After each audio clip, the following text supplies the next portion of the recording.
Olá pessoal do Interlocução Brasil, hoje estamos tendo a grata satisfação de receber no nosso programa Dr. Mauro Bonfim, advogado, escritor, radialista, tem uma longa história e especialista em direito eleitoral. Muito obrigado, Dr. Mauro. Eu que agradeço, meu caro Mauro Quintão, de estar aqui no seu prestigiado canal Interlocução Brasil. Cumprimento todos os internautas. Quem que é Mauro Bonfim?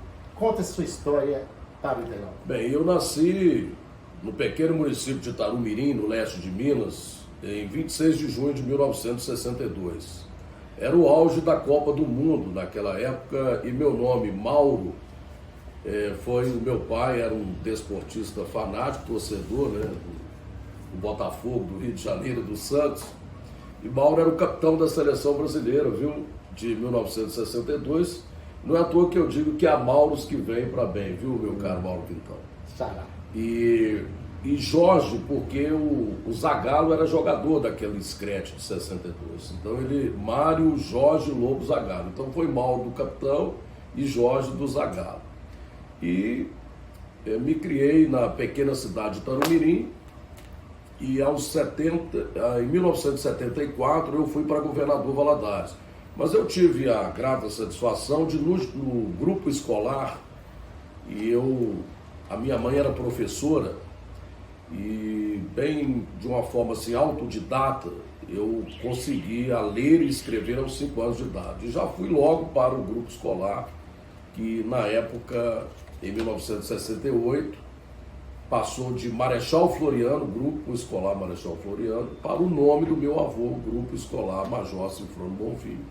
Meu avô era major da Guarda Nacional, né, patente antiga, aquela antiga Guarda Nacional fundada pelo Padre Feijó, foi um grande nome da Inconfidência Mineira também.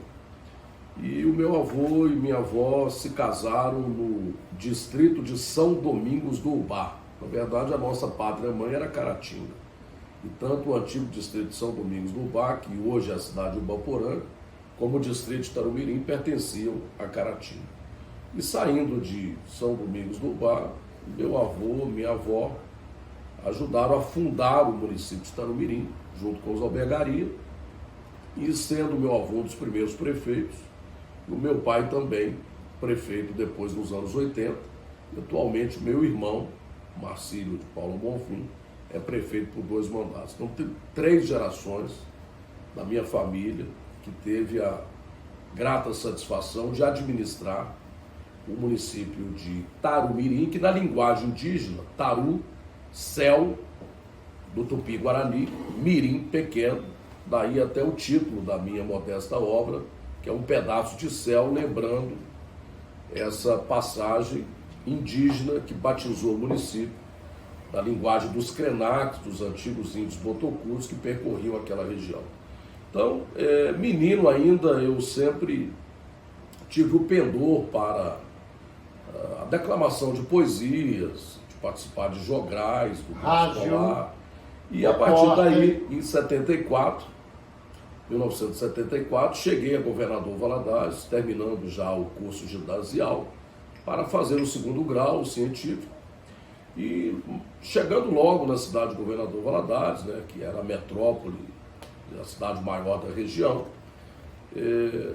logo me matriculei no colégio Bituruna, que era um colégio famoso de padres espanhóis, e tive lá um entrevero nos jogos lá do GECI, Jogos Esportivos do Colégio Bituruna, famosíssimo em Governador Valadares, e acabei, em razão disso, indo estudar no Colégio Imaculada Conceição, onde eu era, junto com um colega, os 2 benditos ao fruto entre as mulheres, que a turma tinha 29 mulheres, meninas, e só 2 meninos. Né? Então, estudei também no Imaculada Conceição, depois tive uma passagem rápida pelo Colégio Presbiteriano, me formei, 2º grau, curso de Administração de Empresa, e parti para a Faculdade de Direito. Quando o senhor formou? Me formei na turma de 1987, da Faculdade de Direito, do Vale do Rio Doce, uma faculdade tradicional, fundada pelo Coronel Altino Machado, que dá o nome ao aeroporto de Valadares, e pelo grande Tito Guimarães. E entre os meus professores, estava nada mais nada menos que o ex-juiz de direito Fulgêncio Pimenta de Figueiredo, que é um nome muito conhecido na região do Suaçuí, inclusive. E o doutor Fulgêncio, ele tinha uma frase antológica, que ele dizia que Deus, quando quis castigar o antigo Egito, castigou com a praga dos gafanhotos, das rãs e das saraivas, e o Brasil castigou com bacharéis de direito. Então, nós temos bacharéis e bacharéis, enfim. Mas eu quero lembrar que, tão logo eu cheguei em Governador Valadares e comecei o segundo grau,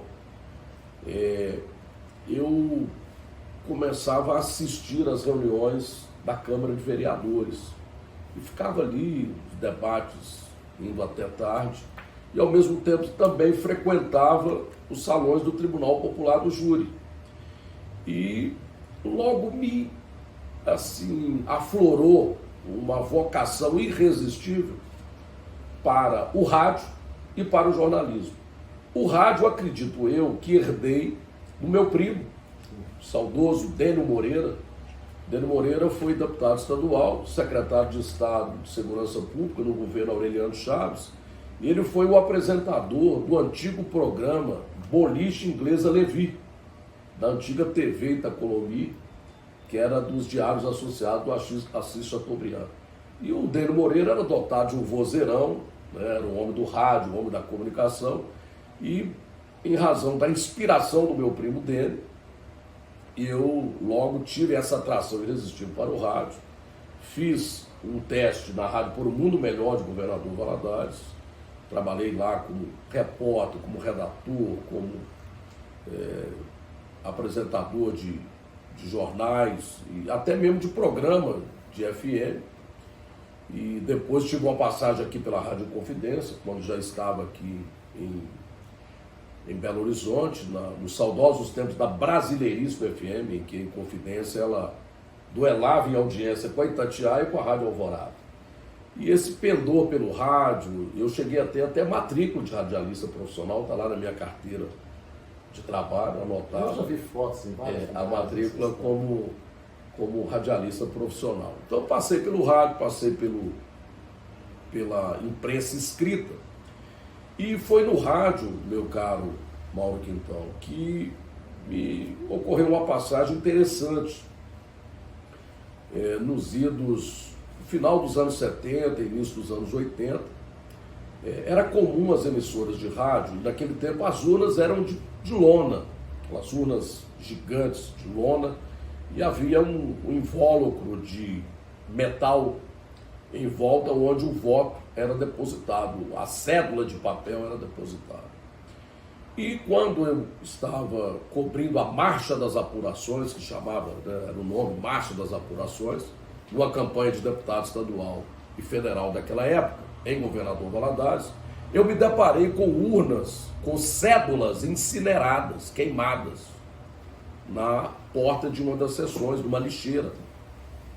E eu dei aquele furo de reportagem, entrei ao vivo, e aí foi um escândalo na época, e de fato, diversas sessões eleitorais de Governador Valadares tiveram que ser totalmente os votos recontados, e o TRE abriu uma apuração muito rígida e designou um juiz eleitoral aqui de Belo Horizonte, da capital, para pegar um voo e ir direto para Governador Valadares para ser o juiz encarregado daquelas apurações, e todas essas urnas dessas sessões todas vieram parar aqui no Tribunal Regional Eleitoral.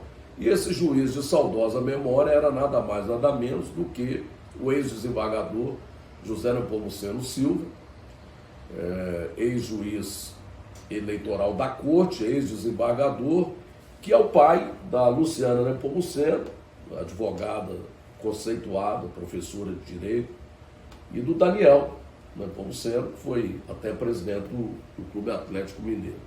E o Nepomuceno Silva, ele era também um grande estudioso e um dos pioneiros do direito eleitoral. Então, note bem os fios invisíveis do destino.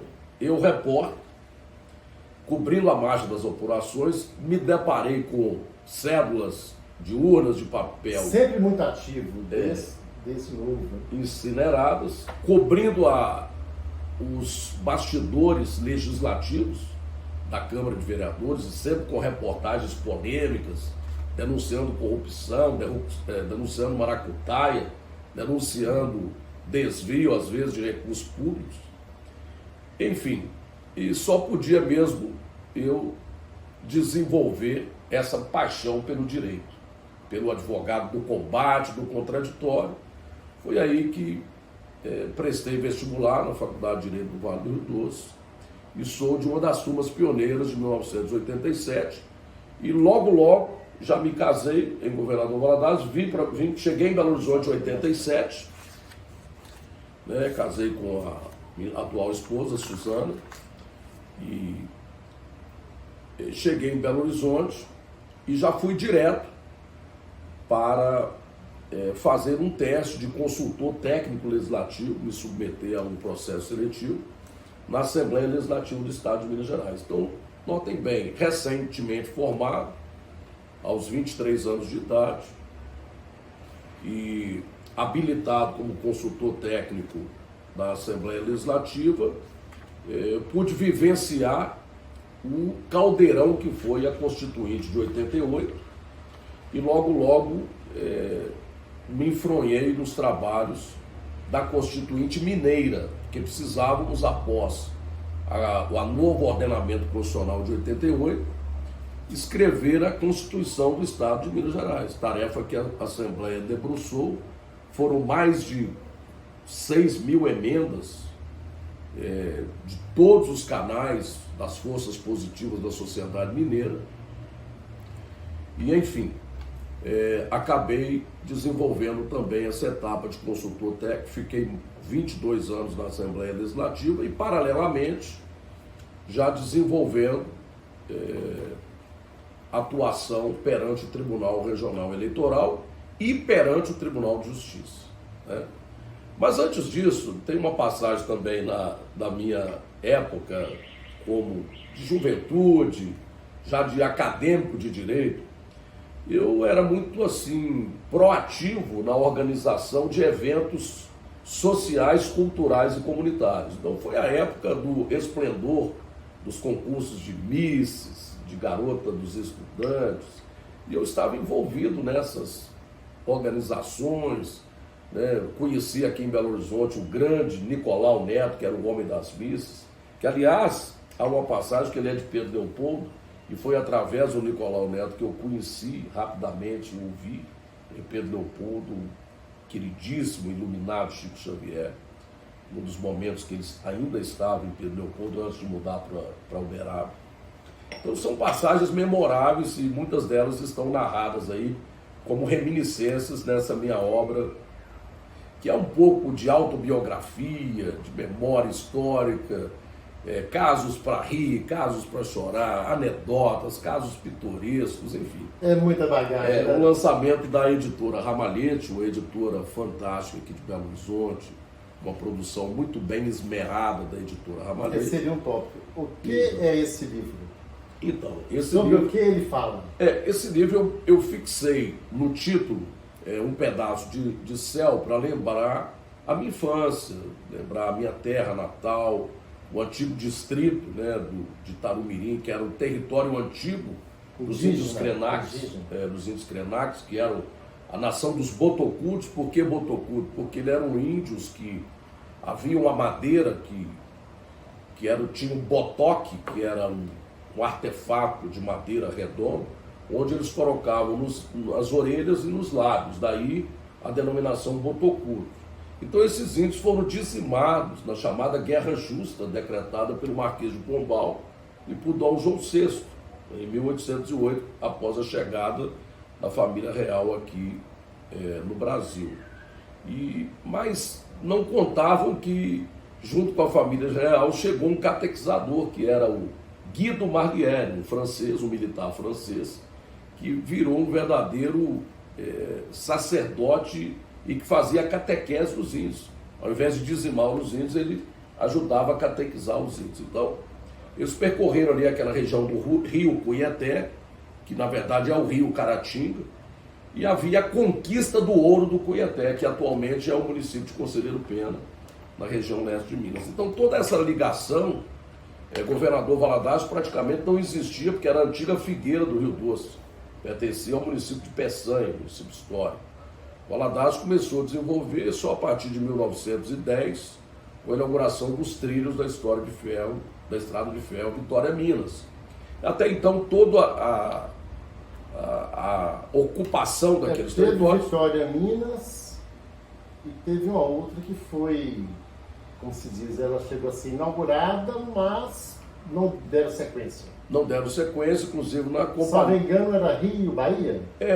Da rodovia Rio-Bahia, atualmente a BR-116. Na verdade, era a ferrovia. Ferrovia Minas-Bahia, que era um sonho do grande Teófilo Otoni. Eu coloco até Teófilo Otoni, chamado ministro do povo, grande político, homem público do Cerro, que já em 1842 inaugurava um jornal chamado A Sentinela do Cerro, e através desse jornal ele foi o grande oráculo do liberalismo, a voz liberal, Teófilo Otoni. Para mim, um dos mais importantes personagens da história de Minas. Eu até equiparo Teófilo Otoni talvez com uma dimensão maior até do que Tiradentes e outros mais que são decantados da história de Minas. Teófilo Otoni sonhou com a navegação do Mucuri, com essa ligação que até hoje, se existisse, seria uma redenção para a nossa região. Nossa. Que era a ligação... Eu já viajei fazer pesquisa no passado em algumas estradas daquela região. E tem túneis que foram feitos para a ferrovia. Para a ferrovia. O amigo me corrige, desculpa. Isso. E em determinado lugar tem até um mourão, assim, sabe? Parte daquela ferrovia que foi inaugurada e depois espalhada, infelizmente, por questão política, salvo engano. Exatamente, porque era um modal de transporte. Você vê a lucidez, a clarividência de Teófilo Otoni. Ele pensava no modal do transporte ferroviário juntamente com o transporte fluvial, porque a companhia de navegação do Mucuri, ela chegou a existir durante muito tempo, era ligando até o porto de Caravelas. Então era Minas, passando por Minas Novas, na Bahia. Então pegava Minas Novas, aquela região toda, até sair na Bahia. Mas eu vou retomar aqui então a passagem do grande militar francês por aquela região, Guido Marlière, e daí a cidade Marlière, em homenagem a Guido Marlière, e a cidade de Guidoval, que tem que era a região do Rio Pomba. Marlière tem Quintão e a outra de Ferros, né? Porque era Guidoval de Marlière, então vem da nomenclatura dele, né? Enfim, então tem passagens aí no meu livro sobre isso, na história de ocupação daqueles territórios. E o meu avô, major da Guarda Nacional, amigo de Juscelino Kubitschek, amigo dos albergarias. Falando em Juscelino Kubitschek, JK, eu vejo a passagem aqui. Você sendo homenageado pelo Serafim Jardim, que foi o último assessor do Juscelino Kubitschek. Nossa, grande Serafim. Que é um grande amigo que eu tenho. E eu tenho a grata satisfação de ser membro do conselho da Casa JK. O guardião da casa de Juscelino, amigo fidelíssimo de Juscelino, das horas mais tristes, das horas mais felizes. E o Serafim Jardim, ele guarda realmente como relíquia esse tesouro que é a memória diamantina, a memória, para mim, do maior presidente de todos os tempos, com todo respeito a todos os outros, que foi o nosso Juscelino Kubitschek, o estadista contemporâneo do futuro. E Juscelino foi a minha terra, Xará. Foi em 1950, ele era região, candidato. Né, Diamantina, viajava. Era um pouco longe, né? Porque ali, imagina aquela época, né? Você percorrer Cerro para passar ali por Carmésia, Ferros, aí teria que sair até chegar naquela região nossa ali, que já vem mais para o lado no sentido Caratinga, Rio de Janeiro, da Zona da Mata, né? E o Juscelino foi à nossa terra em 1950, era candidato ao governo de Minas, na ocasião que ele foi eleito. foi eleito com a grande votação, e naquela ocasião ele foi o político que inaugurou o chamado corpo a corpo eleitoral. Não existia isso. O Juscelino é que criou essa chamada política de casa em casa, né? Ele visitava casa em casa. Então, começou isso em Diamantina, exatamente. Uma cachaçinha ali. Isso, e é interessante que fizeram um banquete para ele, para você ter uma ideia, no principal clube da cidade, um jantar requintado, e a usina velha da iluminação, a luzinha era muito pequena, muito tênue, e de repente o Juscelino sumiu na cidade. Aí foram encontrar lá no final da cidade, no pequeno clube dos operários, que era dos lavradores, ele dançando lá com as lavradoras, com as mulheres lá da zona rural, entendeu? Então, um homem desse realmente não poderia deixar de ser um predestinado para ser presidente da República, governador, presidente da República, senador pelo estado de Goiás depois, né? Um grande estadista que o Memorial JK faz hoje justiça plena ao que foi esse grande estadista.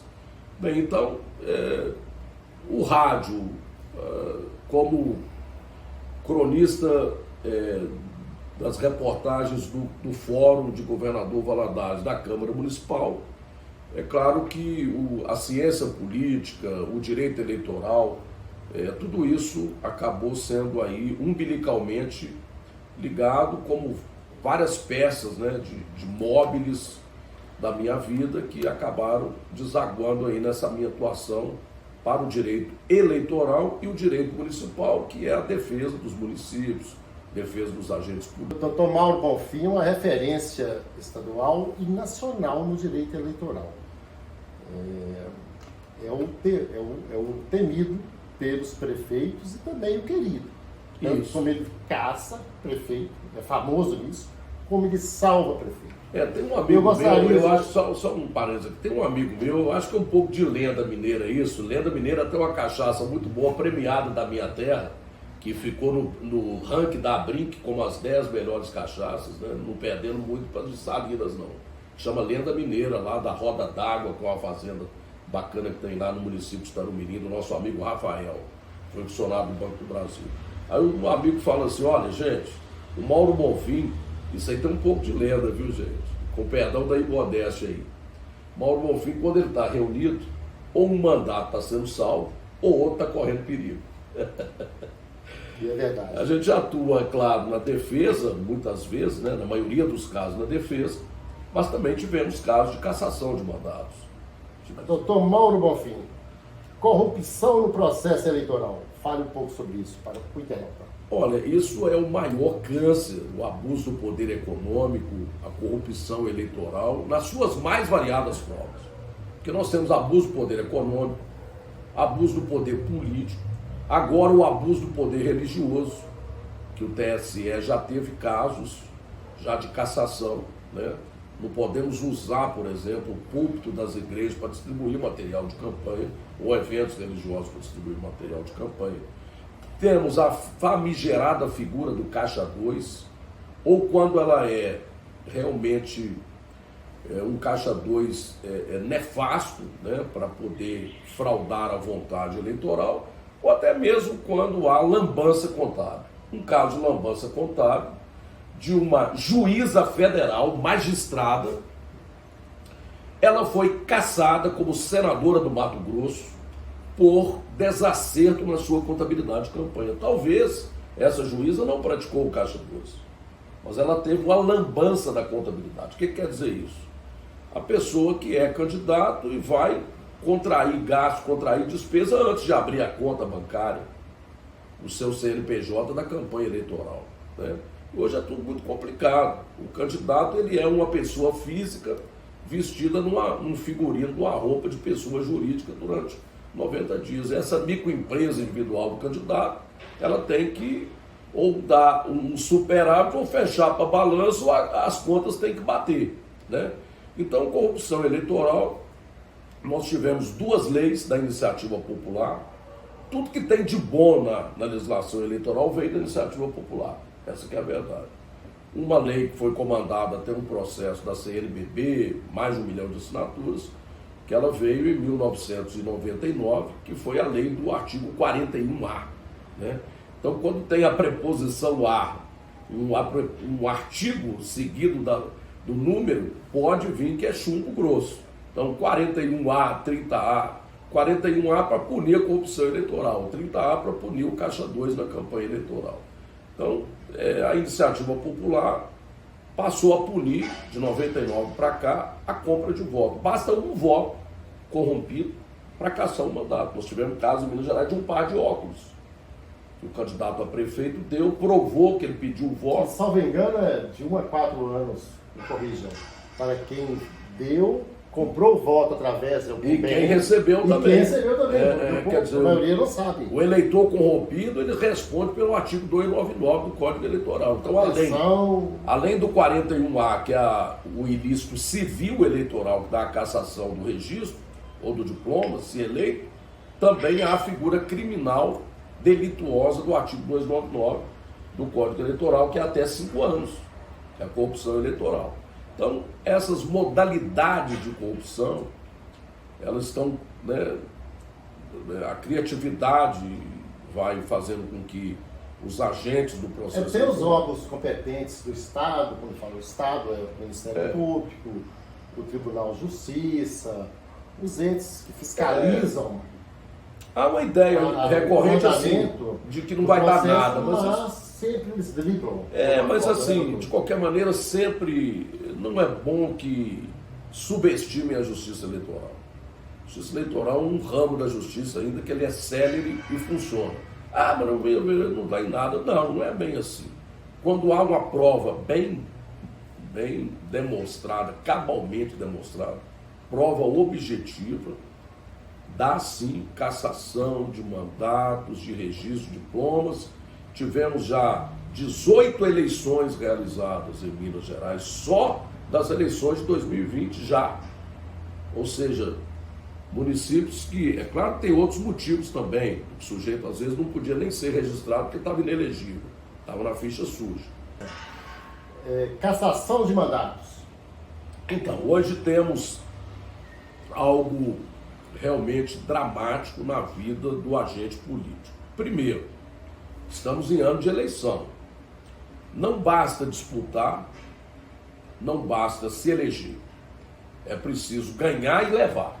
Para ganhar e levar, há uma série de condicionantes. Primeiro, hoje as campanhas eleitorais estão muito engessadas nas normas de fiscalização. Então, nenhum candidato, ele dá um passo sequer, sem tiver um excelente advogado eleitoralista e um contador especializado no programinha de contas do sistema. O senhor com certeza tem o seu rol de clientes. Sim. Políticos que te consultam antes de candidatar, claro, seguem a sua orientação, e também aqueles que estão desesperados porque deu ruim. Deu ruim. Inclusive, por exemplo... Na linguagem popular, deu ruim, vai não tomar ao fim. Tem candidato querendo candidatar agora, mas ele foi candidato a vereador lá em 2020 e não prestou contas. Então ele não tem nem quitação eleitoral, ele não será candidato. E para isso aí não tem remédio. Por quê? Se for R$1 ou R$2, aí... Exato. Se as contas de 1 milhão. Se as contas não foram prestadas, se o sujeito ficou como suplente lá de vereador e falou, vou ligar para isso, mexer com isso não. Largou para um lado, agora quer ser candidato a deputado. Para esse aí, nem o Rui Barbosa saindo do turno dá jeito. Sabe por quê? Por quê? Nós vamos fazer o seguinte, vamos chamar o cidadão, senta aqui, vamos prestar suas contas, vamos te regularizar. Eu resolvo a situação dele, regularizo, só que ele só tem quitação em 2023. Então ele fica fora do mesmo jeito dessas eleições. Então, notem bem, as contas de campanha e as contas do gestor público, e aí vem o ex-prefeito, por exemplo, o ex-presidente de Câmara, que deixou uma prestação... O ex-dirigente partidário... que deixou conta de gestão. Eu fui prefeito, não liguei para minhas contas do Tribunal de Contas, a Câmara, o Tribunal deu parecer prévio pela rejeição, a Câmara rejeitou. Eu estou 8 anos inelegível, são 2 Copas do Mundo fora. E não adianta procurar liminar, tutela para questão de contas, isso tem sido complicado. E são inúmeros ex-prefeitos, ex-presidentes de Câmara, que estão ficando fora das candidaturas, impedidos 8 anos de candidatar. A dica do senhor, então, se a pessoa quer ser candidato, PPA, a vereança, vereador, deputado, enfim, procure um advogado eleitoral. Claro, e tem um bom contador se conseguir registrar a candidatura durante a campanha, porque eu sou um CNPJ, na minha pessoa física, eu tenho que abrir conta, eu tenho que prestar contas, essas contas têm que fechar, eu não posso contrair gastos antes de abrir uma conta. O senhor, você, Lucas Liberdade, o candidato. O candidato. O candidato tem a conta como pessoa... ele é uma pessoa jurídica durante um período. Um período de campanha. É uma pessoa jurídica pro tempore. Receber dinheiro, movimentar, prestar conta para ser aprovado ou não. Isso. Às vezes o candidato tem a falsa ilusão de que ele não arrecadou nenhum recurso, não gastou e vai prestar conta zerada. Ele não deve jamais prestar conta zerada. Por quê? Eu conheço a pessoa, sim. Porque se ele tem um escritóriozinho de campanha... Meu advogado, eu gostaria nessa oportunidade publicamente agradecer o Dr. Mauro Bonfim. É um irmão da ordem, é uma pessoa que eu admiro imensamente e tenho uma gratidão enorme por você. Eu participei da direção de um partido durante um período da minha vida recente e sofri horrores. Eu vi que é quase impossível fazer a coisa certa. E muita perseguição, inclusive interna, eu vou me abster de falar mais, e que gerou processos. E o Dr. Mauro Bonfim foi que me apoiou. Eu procurei e de pronto ele assumiu as minhas demandas, porque eu não tinha recurso. O partido que eu estava à frente era um dos principais representantes no Estado. Isso, que não se valeu de fundo, né? Não se valeu de fundo. Mesmo assim, Mauro, meu irmão, eu vou cuidar da sua vida. E ele me ajudou e não me cobrou nada. Tem assim, isso eternamente. Eu sou ligado a você, Dr. Mauro Bonfim. E quando eu falo que você é competente, porque você o é. Eu recebo suas generosas palavras. O agradecimento vai... Estendo também ao Dr. Ronaldo Bretas, que é outro grande irmão. Esse é um que entrou junto com o Dr. Mauro Bonfim e foi primeira instância, segunda instância.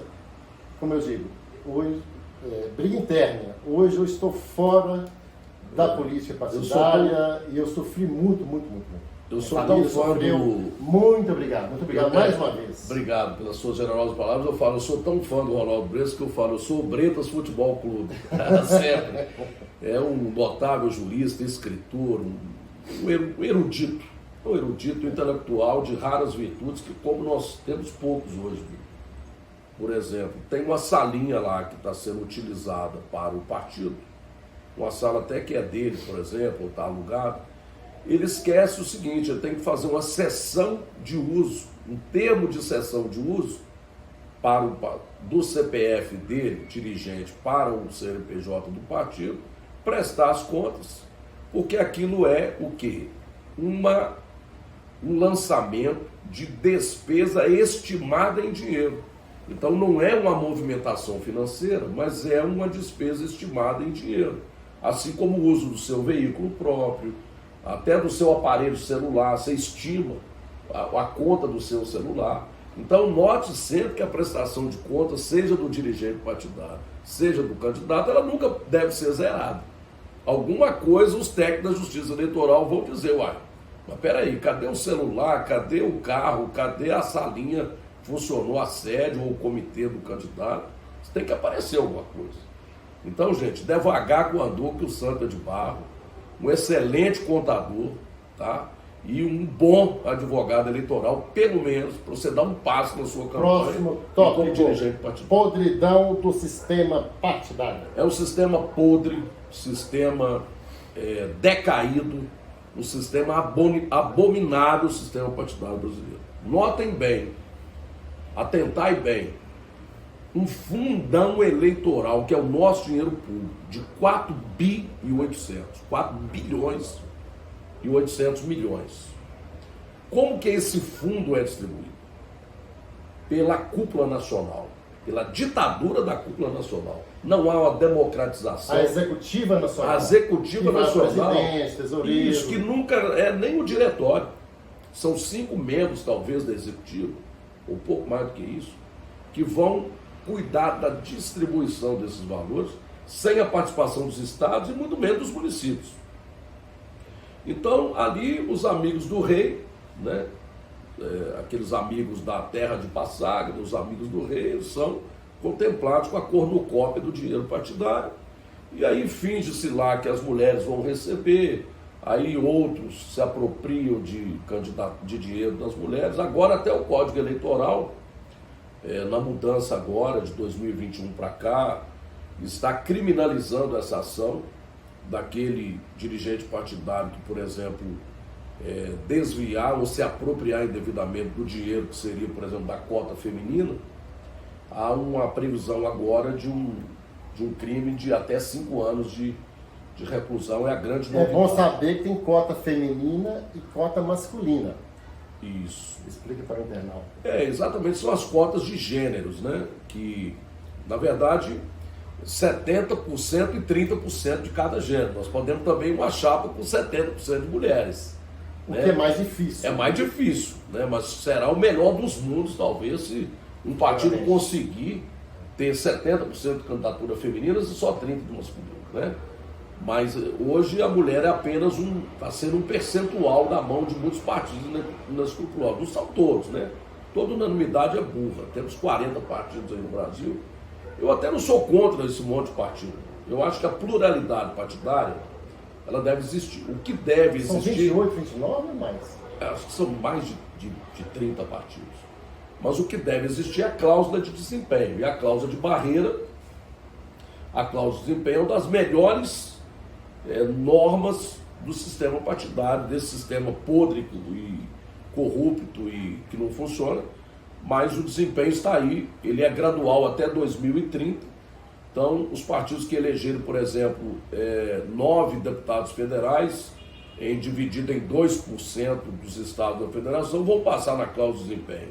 E esses outros não. Então, só 28. Então, só vão receber.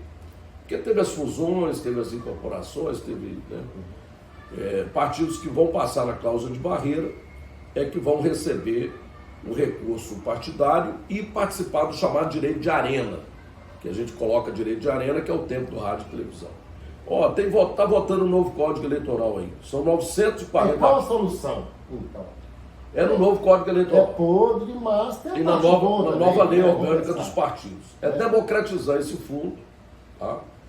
Democratizar o fundo, né? Ou talvez repensar esse fundo, né? Porque tudo bem que... O fundo antes era 300 milhões, quando podia ainda ter o financiamento privado. Aí aumentou-se 10 vezes, foi para 3 bilhões e proibiu o financiamento privado. Porque o Brasil é o seguinte... Aí eu lhe pergunto, mais um tópico. O senhor é a favor do financiamento privado de campanha ou não?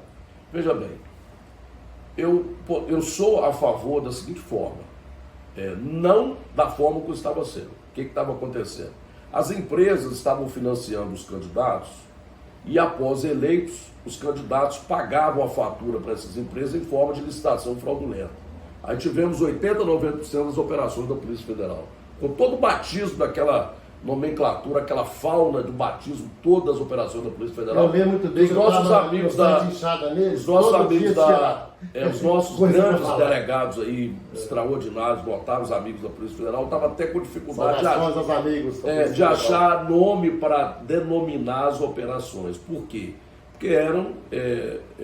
Eu vou registrar aqui. Delegado Federal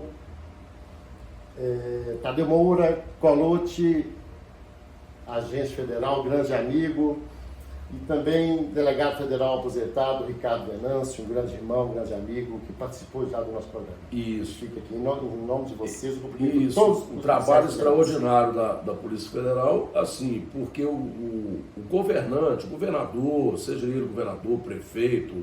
Eugênio Ricas, está lá no Espírito Santo. E vou chegar até lá, em outros casos de presidência da República, aí, não vou falar o nome de ninguém, mas pode ficar à vontade. As empresas... Convidado, fala o que quiser. As empresas iam lá cobrar a fatura após financiar os candidatos, cobrar a fatura. Então, como que teremos que, talvez, retornar com o financiamento privado, retirar, porque o nosso dinheiro público, o nosso dinheiro do contribuinte que está financiando hoje os candidatos. Poderia estar com a saúde. 4 bi e 800 em fundão. Agora, o que e nós sabemos, nós que somos bem informados, nós sabemos. O senhor sabe assim também. E isso é uma cúpula pequena que a maioria é desviada. É cúpula pequena, ou seja, é uma caixa preta. É uma caixa preta fica meio... O fundão partidário é uma caixa preta. É caixa de Pandora, é uma cornucópia. Porque emprega-se 100 pessoas, ganha 10 mil em determinada instituição e a pessoa devolve o dinheiro. Então é o seguinte, por exemplo, nós temos que ter regras claras para as empresas. Por exemplo, tem que ser mais fiscalizado e colocar na cadeia. Por exemplo, as empresas doadoras de campanha, elas têm que ficar na quarentena de não poder participar de licitação, inclusive o seu sócio. Mas antes disso, talvez, antes de voltar para o financiamento privado, nós temos que colocar o dedo na ferida e ter coragem de falar as coisas no Brasil. Porque até hoje no Brasil não regulamentou a lei do lobby. O lobby bem feito, não é o lobby da maracutaia, da esperteza, da sacanagem. Quer dizer, os grandes países às vezes têm o lobby institucionalizado, o lobby oficial, a legislação do lobby. Né? Não é o lobismo da mamata. Então, eu creio que tem que passar por aí. Tem que ter uma legislação rígida, né, de um lobby com instrumentos aí de compliance, e aí para essas empresas privadas depois poderem doar e ficarem impedidas de participar de licitações por algum determinado tempo. Porque senão vira uma festa. O que faria o lobista? Qual o trabalho dele? Da forma que o senhor menciona. Por exemplo, hoje isso até já é feito, porque né, nós temos, por exemplo, lá no Congresso o BBB, que é a bancada do boi, da biba e da bala, né? Então isso aí é o BBB que nós temos lá, isso é verdade, com todo respeito, né? Tem lá os pastores, nós temos, por exemplo... Tem pessoas boas. Tem pessoas boas, turma da agropecuária, turma da bancada das armas, né? Tem hoje até o movimento pró-armas, está crescendo muito. Enfim, então isso já é o quê? Já é um lobby. Já é um lobby, como foi feito na Constituinte de 88. Só que isso tem que ser regulamentado por uns Só que o lobby é feito por políticos. Né? Por políticos e em busca de vantagem de locupletamento ilícito. Isso aí é que nós não podemos admitir. Perfeito. Próximo tópico. Supremo Tribunal Federal e suas polêmicas. Saudade do Supremo. Essa rapaziada nova, essa meninada nova, até não acompanhou. Mas eu cheguei com 25 anos de idade no Supremo Tribunal Federal e não é questão desse negócio de saudosismo, às vezes fica parecendo que é caretice, cafonice, viu, pessoal? Essa meninada nova que está me assistindo aí. Cheguei no Supremo com 25 anos de idade, talvez a idade que vocês têm hoje aí, e subi na tribuna lá para falar, sabe para quem? A ministra Moreira Alves, que é o grande construtor do moderno controle de constitucionalidade do Brasil, é um ministro notável, e em seguida ali pontificavam para falar de 3 mineiros, o ministro Francisco Rezec, o nosso grande mineiro aí de Santa Rita, Sapucaí, que depois foi ministro da Corte Internacional de Haia, o nosso extraordinário Sepúlveda Pertence, da nossa terra de Sabará, o nosso ministro Carlos Mário da Silva Veloso. Vocês são do Mar Dentro, isso, então, quer dizer, tínhamos ministros verdadeiramente magistrados, com M maiúsculo, magistrados que conversavam com as partes do processo só por despacho, nos autos. Hoje o ministro não conversa nos autos, conversa pela mídia. Né? Com todo respeito, são ministros, eu não vou particularizar aqui, boquirrotos, estão falando muito. O ministro de Supremo não fala, ele despacha nos autos. Então, Não falava. não falava antes, despachava nos autos, que é o correto. O magistrado conversa com as partes nos autos do processo. Então, o Brasil, como diria o nosso grande Machado de Assis, hoje eu estou inspirado, porque Machado e Eça de Queiroz, o Eça lusitano português, o Machado brasileiro, Rui Barbosa, os dois grandes luminares da escrita. O Machado falava o seguinte: o Brasil virou as catrambas. Era uma expressão que ele falava de catramba, está tudo bagunçado, então está tudo virado. Nós temos um Supremo. Não falsifica a história quem veste a verdade, senão também quem a omite. Rui Barbosa. Omitir a verdade não pode. Né? A omissão da verdade. Né? Ativismo político. Ativismo judicial. Ativismo judicial. Então, isso é o cúmulo, né, que nós estamos vivendo. Como o senhor entende isso? Eu vou começar o seguinte. Primeiro, o funcionamento dos poderes. Né? Os poderes, eu creio que tudo que é simples, as coisas que funcionam simplesmente com a natureza das coisas, aquela na natureza das coisas que Napoleão Bonaparte gostava de dizer, lá na Tour de Choses, é a natureza das coisas. As coisas têm que ser simples. Legislativo tem que legislar. Executivo tem que... De Kelsen. Executivo é a tripartição dos poderes do Conde de Montesquieu. O que o senhor acha do indulto do Daniel Silveira, deputado federal? Sim, eu vou voltar. Tudo começou errado. Começou errado na decisão do Supremo, em violentar o princípio da inviolabilidade parlamentar. Por quê? O deputado, ainda que ele tenha feito ditos impropérios, falas agressivas, aqueles atingidos pela ofensa têm o direito do dano moral, né? Mas nunca garrotear a inviolabilidade parlamentar. Realmente é o Constituinte que escreveu. Ou a minha Constituição não pode ser Constituição diferente do Supremo. Não posso escrever a lápis na frente lá do artigo 29.10, o deputado é inviolável por suas opiniões, palavras e votos. É escrito. Aí eu vou escrever lá, vírgula, podendo ser preso se disser alguma coisa. Isso não está escrito na Constituição. Então vale o que está dito que está escrito. É a natureza das coisas. Vale o que está dito que está escrito. Então começou errado, ao meu ver, é equivocada a decisão do Supremo. O presidente da República tem o direito de dar um indulto.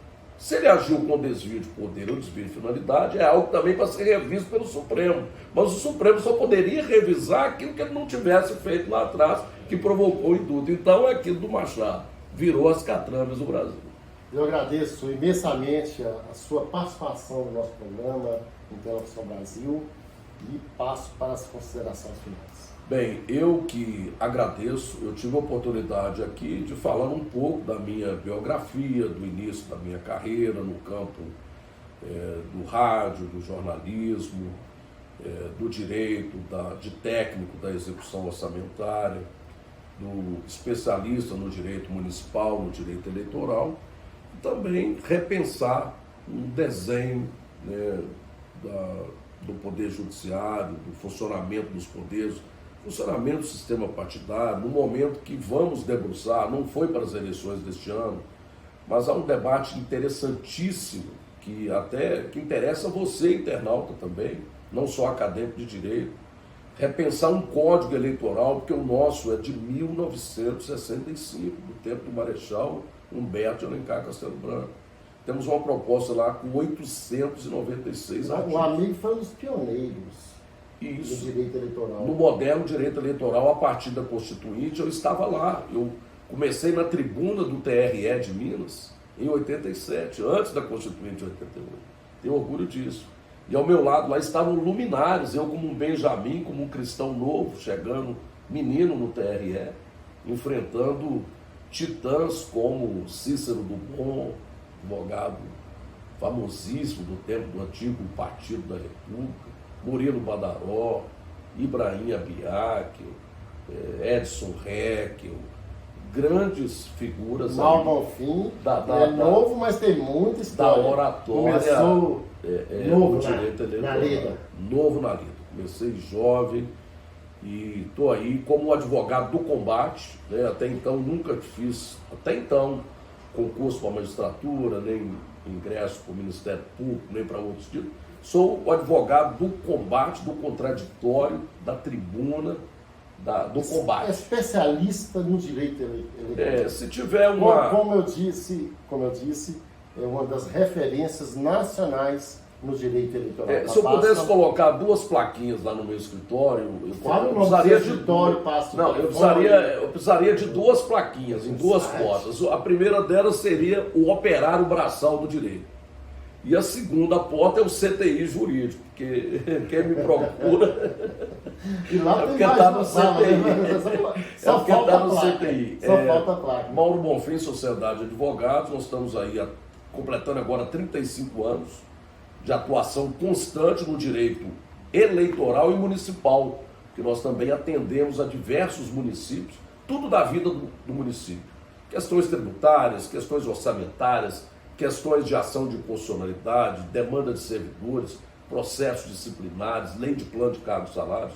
Então, nós temos uma equipe especializada em auditorias preventivas, controle interno, né? É tudo aquilo que o prefeito hoje precisa, o gestor, né? O município tem que viver hoje de compliance, controle interno, controle concomitante. Senão, tudo estará perdido. O gestor que não preocupa com isso, ele sofrerá processos de ações de improbidade, ações penais. Ele terá um day after, terá amargo quando ele sair do governo, né? Um day after no dia seguinte. Interlocução, Brasil, de parabéns a esse programa. Estamos juntos. Debatendo ideias, repensando o Brasil. Não podemos deixar que o Brasil seja um deserto de ideias. Temos que repensar e sempre discutir, sempre debater coisas positivas. Tarumirim, um pedaço de céu, doutor Mauro Bonfim.